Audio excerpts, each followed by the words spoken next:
Moquita Emosex, el podcast en el que hablamos de aquello de lo que normalmente no se habla, con Laura López Gandullo.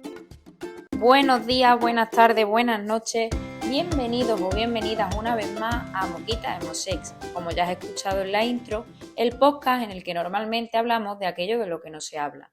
Te recuerdo que puedes seguirnos en Spotify, puedes seguirnos y suscribirte en YouTube y así estás al tanto de todo lo que vamos compartiendo.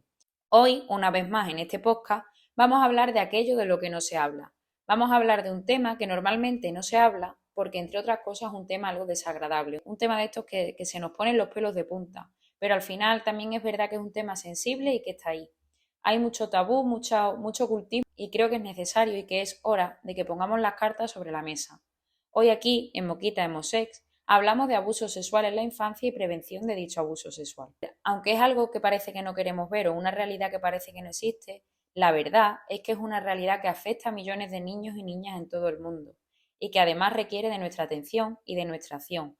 Requiere que hagamos algo, ya sea desde la prevención o ya sea desde la detección y el tratar esos abusos una vez se han dado. Para empezar, vamos a empezar hablando de qué es esto del abuso sexual infantil. ¿Qué supone el abuso sexual infantil?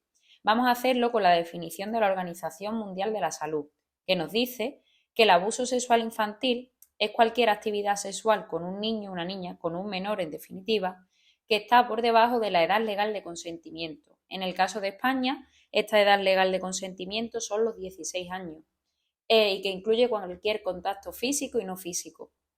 De esta forma, podríamos decir que el abuso sexual infantil implica la transgresión de límites íntimos y personales de los niños y las niñas.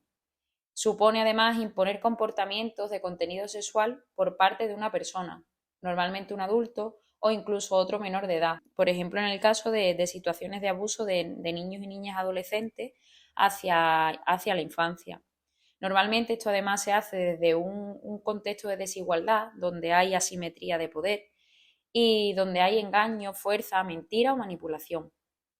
Además, el abuso sexual infantil puede incluir contacto sexual, aunque también se incluyen actividades donde no hay contacto directo, como puede ser el exhibicionismo, la exposición de niños o niñas a material pornográfico o la utilización o manipulación de estos menores para la producción de material visual de contenido sexual. En definitiva, es cualquier acto que implica el abordar la sexualidad de los menores o abusar de esa situación de desigualdad de poder que en muchas ocasiones existe. Este mismo informe de la OMS, de la Organización Mundial de la Salud, estima que aproximadamente 1 de cada 4 niñas y 1 de cada 6 niños experimentan abuso sexual antes de cumplir los 18 años. Como os decía al principio del episodio, este es un tema que es escabroso, que nos produce mucho malestar, a mí a la primera. De hecho, grabar este episodio ha sido prepararme muy bien mentalmente porque es algo que no es agradable, pero que, como decía, es una realidad que está ahí. O sea, 1 de cada 4 niñas.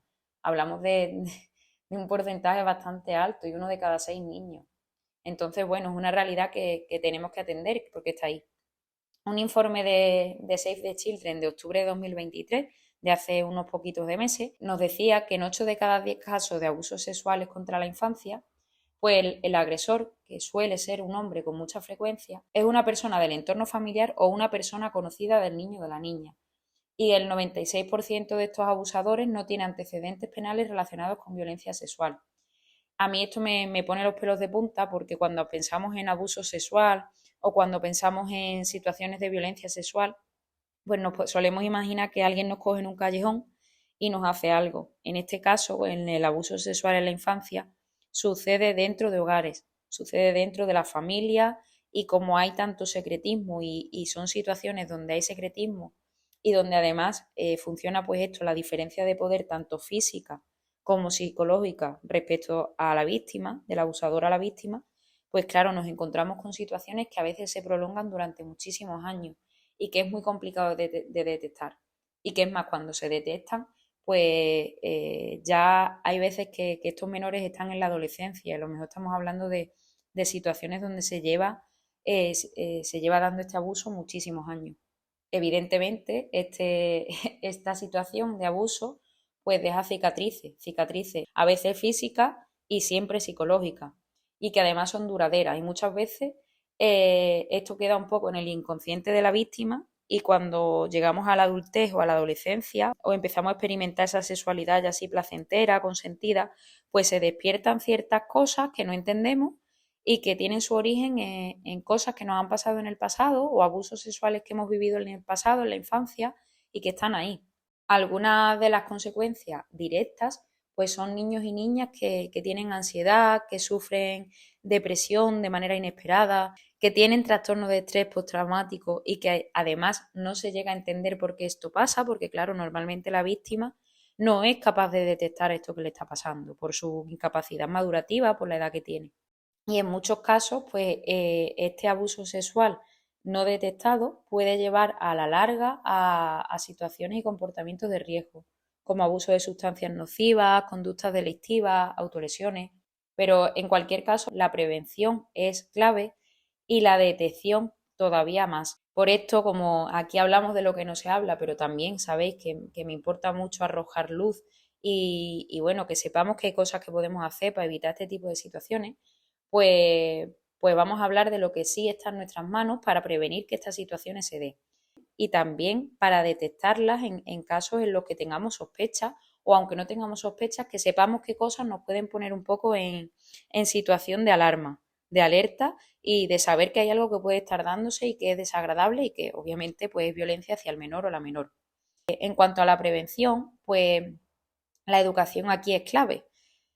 Siempre os digo que cuando los niños y las niñas son muy pequeños, esto ya lo podemos empezar a hacer a través de cuentos donde enseñemos a los niños y a las niñas a nombrar su cuerpo, a nombrar sus zonas íntimas, que les expliquemos que esas zonas íntimas, son privadas y ellos y ellas deciden quién las toca. También lo podemos hacer pues a través de los momentos de baño o de los momentos en los que, por ejemplo, va a hacer pipí o va a hacer caca, pues ahí ya empezar a trabajar con esos peques, pues quién quieres que te baje los pantalones o los calzoncillos, si te los bajas tú, te los bajo yo. En el momento de bañarlos, pues darle la opción de que esa zona se las laven y que perciban que es una zona íntima.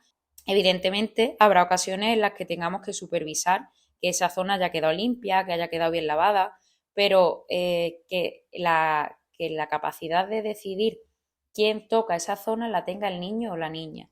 También esto, aunque no parezca que tenga relación directa, lo conseguimos respetando que elijan la ropa que quieren, ¿no? Al final se trata de respetar sus deseos, de respetar sus necesidades y aquello que quieren y necesitan. Además, en este sentido, pues algo que hablo siempre y que ya me habéis podido escuchar en otras ocasiones hablar de este tema, es el no forzar a los niños y a las niñas a dar besos, a dar abrazos, a tener un contacto físico con aquellas personas que les rodean. La medida en que un niño o una niña no quiere darle un beso a un adulto, ya sea su tía, su madre, su padre, pues estaría bien que respetáramos esa necesidad, ese deseo. ¿Nos encantaría que nuestros niños fueran cariñosos? Quizás, pero si lo pensamos desde el prisma adulto, si una persona adulta no te quiere dar un beso, no te enfadas, ni te pones triste, ni le fuerzas, ni le haces chantaje. Bueno, pues esto vamos a trasladarlo también a la infancia. Y si un niño o una niña no nos quiere dar un beso, pues no lo vamos a chantajear o lo vamos a manipular con me pongo triste, es que mira cómo lloro, es que, bueno, tú como persona adulta tendrás que aprender a gestionar tus emociones, pero no vamos a depositar nuestros niños y nuestras niñas nuestras emociones. Con esto respetamos sus deseos y trabajamos la capacidad de consentir, de si desde pequeño, desde pequeña han respetado que nosotros y nosotras no queramos dar besos si no nos apetece, pues cuando somos grandes sabemos que podemos no hacer lo que la otra persona quiere. Es una forma de trabajar esa complacencia, ese consentimiento. Esto evidentemente pues implica mucho trabajo con el entorno, porque no siempre entendemos que los niños y las niñas no quieran dar besos o no quieran dar abrazos, pero que al final es parte de eso que el niño o la niña desea y de su propia personalidad, incluso del momento, porque habrá momentos o habrá etapas en los que los niños y las niñas pues estén más besucones y habrá otras que no, y no pasa nada, o sea, es que no pasa nada por respetar ese deseo, esa voluntad del menor. En este sentido también, recomendación el que no haya secretos. No existen los secretos, a papá, a mamá, a nuestras figuras de referencia le podemos contar cualquier cosa y esa persona no nos va a juzgar. Con esto trabajamos también pues que si algún adulto del entorno pues empieza a hacer cosas que el niño o la niña tiene que interpretar como secreto, o que le dice al niño o la niña que es un secreto, que es algo es un juego, algo entre nosotros dos, pues ese niño o esa niña puede percibir que los secretos no existen, que los secretos con papá, mamá, con la figura de referencia no existen y que se lo vamos a contar. Es una forma también de prevenirlo y de detectar, en caso de que se den este tipo de situaciones, pues detectar que esto se da. Aquí de nuevo el entorno pues juega un papel crucial porque muchas veces sabemos que, bueno, esto es secreto, esto va a ser, te voy a dar esta galleta, te voy a dar este chocolate, pero a papá y a mamá no se lo diga, esto es un secreto. Bueno, pues también el entorno tiene que entender que los niños no van a tener secretos con sus adultos de referencia, sus adultos más cercanos, porque es una forma de prevenir ciertas cosas como estas que estamos hablando. En cuanto a la detección, nos puede ayudar pues estar alerta o estar atenta a estas señales que vemos en cuanto a los secretos, ¿no? En cuanto a las conductas de los niños y las niñas. Si a lo mejor hay un familiar o hay alguna persona que notamos que le incomoda o que notamos que no quiere estar cerca o que no quiere estar a solas, pues de manera respetuosa con el niño o con la niña y de manera delicada, teniendo presente que los conocemos muy bien, pues vamos a profundizar un poquito en el por qué este niño o esta niña no quiere esta cercanía con la persona adulta. Al igual es que le cae mal y fin, pero al igual es que ha percibido algo que le genera malestar, que le resulta desagradable y eso está ahí. Pues como adultas y adultos de referencia que somos para estos niños, vamos a estar pendientes. Aquí desde los coles, desde los centros educativos, el papel también es súper importante porque muchas veces a través del juego, ya sea en casa o sea a través del juego en clase, pues detectamos conductas que no son normales para un niño o una niña pequeña. Mientras juega con muñecos, juega con muñecas, las zonas que examina de los muñecos, lo que hace con los muñecos a través del juego simbólico, a través de los dibujos también, el niño o la niña está representando su realidad y muchas veces a través de esos dibujos o a través de ese juego podemos detectar situaciones que son de riesgo para el menor.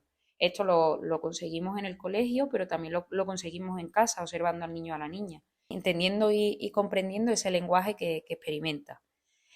Igualmente, sé que este es un tema delicado, un tema un poco desagradable y que a veces nos faltan herramientas. Como sabéis, pues podemos tener una asesoría educativa en la que comentemos vuestros casos concretos, aquellas dudas específicas que tenéis, aquello que os preocupa de alguna forma o esos recursos de los que os he hablado antes, pues cómo tenerlos en casa o cómo podemos hacerlo. Igualmente, pues si formas parte de alguna asociación o de algún cole o algo y te apetece que demos un taller sobre este tema, pues quedo disponible como siempre. En la cajita de la descripción tenéis la web, las redes sociales y podéis contactarme y vemos pues qué servicio se puede adaptar más, pero que esto que os preocupa o que os remueve o que tenemos ahí, pues tengamos herramientas y seamos capaces de afrontarlo. Sabéis que siempre pedir ayuda es de valiente y que los profesionales estamos aquí para eso precisamente y también para arrojar luz en temas tan delicados y tan escabrosos como puede ser este que hemos tratado en este episodio.